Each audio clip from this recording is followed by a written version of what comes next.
L'auteur du livre Robert Kiyosaki dit qu'il a deux pères. L'un est son propre père biologique et l'autre est le père de son meilleur ami. Le propre père de Robert était docteur et enseignait à l'université. Son second père, auprès duquel Robert a appris à devenir riche, n'a même pas terminé le lycée et a tout appris par lui-même dans la pratique. Au début, ces deux pères gagnaient suffisamment, mais quand ils sont morts, l'un d'eux est mort en tant qu'homme le plus riche d'Hawaï et a laissé des millions de dollars à sa famille, et le second a laissé des dettes et des impôts impayés à sa famille. Kiyosaki dit que gagner de l'argent est une science qui ne nous est pas enseignée dans les écoles. Les écoles nous apprennent comment devenir un employé et comment construire une carrière. Et c'est pourquoi la majorité des parents enseignent des choses similaires à leurs enfants et les orientent dans la même direction, celle qui consiste à devenir un employé. Si vous venez d'une famille de classe moyenne, il est fort probable que vos parents vous ont appris comment devenir pauvre. Et ce n'est pas parce que vos parents ne vous aiment pas ou ne veulent pas que vous réussissiez. C'est simplement parce qu'ils ne sont eux-mêmes pas éduqués à ce sujet. Ils ont consommé des informations périmées et à votre naissance, ils vous ont passé les mêmes informations périmées. La pauvreté est presque comme la génétique. Elle se transmet d'une génération à l'autre. Mes parents m'ont toujours conseillé d'étudier très dur, d'obtenir un diplôme et de trouver un emploi stable. Cependant, lorsque j'ai commencé à lire des livres comme celui-ci, je me suis rendu compte que j'apprenais davantage grâce à quelques-uns de ces livres par rapport à l'ensemble de mes années universitaires. Si vous êtes également issu d'une famille de classe moyenne, n'ayant pas lu Rich Dad, Poor Dad, alors je vous recommande fortement de le lire. J'aurais souhaité que quelqu'un me le recommande quand j'avais 14 ou 15 ans.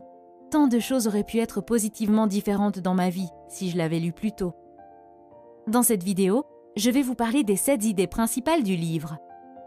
La première idée concerne l'importance de l'éducation financière et la compréhension de la différence entre un actif et un passif. Comprendre cette différence est l'étape la plus importante pour devenir riche. En termes simples, l'actif est ce qui vous met de l'argent dans la poche et le passif, ce qui vous enlève de l'argent. Par exemple, si vous avez une voiture, que vous la louez et que vous gagnez de l'argent chaque mois, alors c'est un actif. Mais si vous avez une voiture et qu'elle vous prend de l'argent de poche chaque mois pour les réparations, l'entretien, etc., il s'agit alors d'un passif. Par exemple, les actifs peuvent être des biens locatifs, des actions d'entreprise, des métaux précieux, etc. Le passif est constitué par votre maison, votre téléphone, la voiture que vous conduisez, etc. Les riches se concentrent sur l'augmentation de leurs actifs, tandis que les pauvres achètent des passifs et se concentrent sur leurs revenus. Les pauvres achètent un téléphone iPhone, les riches achètent des actions Apple qui constituent un actif et prennent de la valeur avec le temps. Mais le téléphone perd de sa valeur dès que vous le sortez du magasin. Faire pousser des actifs, c'est comme planter un arbre. Vous devez en prendre soin pendant des années, jusqu'à ce que ses racines soient assez profondes pour fournir de l'ombre et porter des fruits pour votre plaisir. Malheureusement, beaucoup de gens veulent s'enrichir rapidement sans s'informer sur l'argent. C'est comme construire un gratte-ciel avec peu ou pas de fondation. Et c'est pourquoi vous voyez des gens qui gagnent des tonnes d'argent, mais qui au bout de quelques années perdent tout. La deuxième idée est la suivante. Les riches ne travaillent pas pour l'argent, c'est leur argent qui travaille pour eux. À un très jeune âge, Robert a eu son premier partenaire en affaires, son camarade de classe Mike. Ils travaillent pour le père riche qui leur donnait des leçons sur la façon de gagner de l'argent. La première règle qu'ils ont apprise est que les riches ne travaillent pas dur pour l'argent, leur argent travaille dur pour eux. Les riches utilisent leur cerveau et trouvent des moyens pour que leur argent travaille pour eux 24 heures sur 24, 7 jours sur 7. Du point de vue d'une personne riche, chaque dollar ou peso gagné devient un petit employé et travaille dur pour en gagner un autre. Au contraire, les pauvres et la classe moyenne sont guidés par la peur ou le désir. Ils craignent de ne pas pouvoir payer leurs factures, alors ils travaillent encore plus dur. Ou bien, lorsqu'ils gagnent plus d'argent, leur désir se manifeste et ils commencent à le dépenser pour des dettes telles que de plus belles voitures, de plus grandes maisons, etc. Et à cause de ces craintes et de ces désirs, ils ne veulent pas investir leur argent et leur temps dans de nouvelles opportunités. Ils ont peur de perdre leur argent s'ils prennent des risques, alors ils achètent un téléviseur à écran plus grand alors qu'ils en ont déjà un. En comparaison, les personnes riches investissent leur argent quoi qu'il arrive, et même si elles perdent tout leur argent, elles sont toujours en avance car au moins elles apprennent quelque chose. Et cette connaissance devient un atout important pour leurs futurs investissements. D'un autre côté, la télévision perd la plupart de sa valeur après quelques mois et vous finissez par perdre votre argent de toute façon. sans compter que vous perdez l'opportunité d'apprendre quelque chose de nouveau. La troisième idée consiste à comprendre les impôts, la comptabilité et le droit. Selon Kiyosaki, gagner beaucoup d'argent ne résout pas les problèmes. Apprendre à garder cet argent une fois qu'on l'a gagné résout les problèmes. Si une personne riche gagne 100 000 $, elle garde tout. Mais si une personne pauvre ou de la classe moyenne gagne 100 000 $, elle est lourdement imposée et perd 30 à 40% de cet argent. Kiyosaki explique qu'au début, il n'y avait pas d'impôts et que le gouvernement a créé des impôts pour punir les riches et les donner aux pauvres. Le gouvernement a utilisé la mentalité de Robin des Bois et les gens l'ont soutenu. Mais les riches étaient intelligents et ils ont trouvé des moyens juridiques de ne pas payer d'impôts. Une des grandes différences est que les pauvres et la classe moyenne gagnent de l'argent, paient des impôts sur cet argent et vivent avec ce qui reste. Les riches, en revanche, gagnent de l'argent, dépensent tout ce qu'ils peuvent et paient des impôts sur ce qui reste. Quatrième idée, les riches inventent l'argent. L'auteur dit que chaque personne est née avec un talent, mais que ce talent est supprimé à cause du doute et de la peur de soi. Il remarque que ce ne sont pas nécessairement les personnes intelligentes et instruites qui avancent, mais les audacieux et les aventuriers. Les gens n'avancent jamais financièrement, même s'ils ont beaucoup d'argent, parce qu'ils ont des opportunités qu'ils ne saisissent pas à cause de la peur et du doute. La plupart d'entre eux restent assis à attendre qu'une occasion se présente. L'idée de l'auteur est que les gens créent la chance. Ils ne devraient pas attendre qu'elle se présente. Il dit que c'est la même chose avec l'argent, il faut la créer. Cinquième idée, travailler pour apprendre. Ne pas travailler pour l'argent. Kiyosaki dit que son père pauvre était intelligent, bien éduqué et travaillait pour de l'argent parce que la sécurité de l'emploi signifiait tout pour lui. Son père riche est devenu millionnaire en travaillant pour apprendre. L'auteur recommande aux jeunes de chercher un travail où ils apprendront plus qu'ils ne gagneront, notamment dans les domaines de la vente, de la communication, du marketing, de la comptabilité, des dirigeants, etc. Au cours d'une interview avec un journaliste, Robert Kiyosaki a appris que celui-ci s'efforçait à devenir un auteur à succès. Il a réalisé qu'elle était une grande écrivaine et qu'elle devait poursuivre dans cette voie. Elle lui a dit qu'elle avait essayé, mais que cela n'intéressait personne.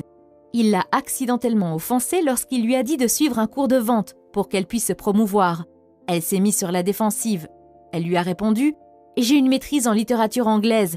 Pourquoi irais-je à l'école pour apprendre à devenir une vendeuse ? Je suis une professionnelle. Je suis allée à l'école pour être formée à une profession, donc je n'aurai pas à être vendeuse. Je déteste les vendeurs. Tout ce qu'ils veulent, c'est de l'argent. » Et elle a fait ses valises. Robert Kiyosaki a gentiment fait remarquer qu'il était l'auteur le plus vendu, et non pas le meilleur auteur. Cette déclaration n'a fait que l'exaspérer davantage, et l'interview s'est terminée sur ces mots. Le monde compte de nombreuses personnes talentueuses et prospères, médecins, avocats, dentistes, et pourtant, ils ont des difficultés financières. Mais comme l'a dit un jour un sage consultant en affaires, ils sont à une compétence de la grande richesse. Si vous associez vos compétences à l'intelligence financière, à la comptabilité, à l'investissement, au marketing ou au droit, vous pouvez devenir très riche.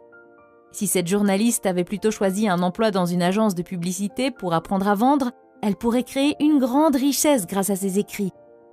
Le père riche dit « Vous voulez en savoir un peu plus sur beaucoup de choses. À l'école et au travail, on attend de vous que vous vous spécialisiez. Ceux qui obtiennent des promotions ont tendance à être des spécialistes. Cependant, le père riche de Robert Kiyosaki a toujours recommandé le contraire. C'est pourquoi, au fil des ans, Robert a travaillé dans différents secteurs de l'entreprise de son père riche, où il était censé assister à des réunions avec des avocats, des banquiers, des comptables. Pour le père riche, il était essentiel que Robert connaisse tous les aspects de la création d'un empire. Idée 6. Les personnes qui évitent l'échec évitent aussi le succès. La plupart des gens ne gagnent jamais parce qu'ils ont peur de perdre ou d'échouer. Si vous regardez la façon dont les humains sont conçus pour apprendre, nous apprenons en faisant des erreurs. Nous apprenons à marcher en tombant. Si nous ne tombions jamais, nous ne marcherions jamais. Il en va de même pour apprendre à faire du vélo. Il en va de même pour devenir riche. L'échec fait partie du processus de réussite. Kiyosaki dit « Je regarde mon jeu d'argent comme mon jeu de tennis. Je joue dur, je fais des erreurs, je corrige, je fais encore des erreurs. Je corrige et je m'améliore. Si je perds le match, je tends la main à mon adversaire, lui serre la main, lui souris et lui dis « À samedi prochain ». Je connais personnellement de nombreuses personnes qui ont essayé de créer leur propre entreprise mais qui ont échoué et ont fini par abandonner après 3 ou 4 échecs. Je suis toujours étonnée de voir comment ces personnes s'attendaient à réussir après quelques essais. Abandonner après un échec à 3 ou 4 reprises, c'est comme commencer à aller à la salle de sport pour se mettre en forme, mais après quelques jours, on abandonne parce qu'on n'a pas vu de résultat. Si vous voulez vous mettre en forme, vous devez être constant. Vous devez changer votre programme d'exercice s'il n'est pas efficace. Vous devez essayer un régime différent. Vous devez essayer un autre entraîneur jusqu'à ce que vous trouviez ce qui vous convient. Malheureusement, les gens n'appliquent pas la même mentalité lorsqu'il s'agit de se mettre en forme financièrement. Idée numéro 7. Ne vous concentrez pas sur vos revenus, mais sur vos actifs. Les riches à long terme construisent d'abord leur colonne d'actifs, et ce n'est qu'ensuite que les revenus générés par la colonne d'actifs leur permettent d'acheter leur luxe. Les pauvres et la classe moyenne achètent des produits de luxe à la sueur de leur front et avec leur sang. En d'autres termes, si une personne riche veut acheter une voiture de luxe, elle ne l'achète pas tout de suite. Il achète d'abord des actifs tels que des entreprises ou des biens immobiliers, et si ces actifs génèrent de bons revenus, il les utilise pour acheter la voiture. Il se concentre toujours d'abord sur l'actif. Si vous avez aimé la vidéo et souhaitez voir d'autres vidéos comme celle-ci, n'oubliez pas d'aimer cette vidéo et de vous abonner à la chaîne.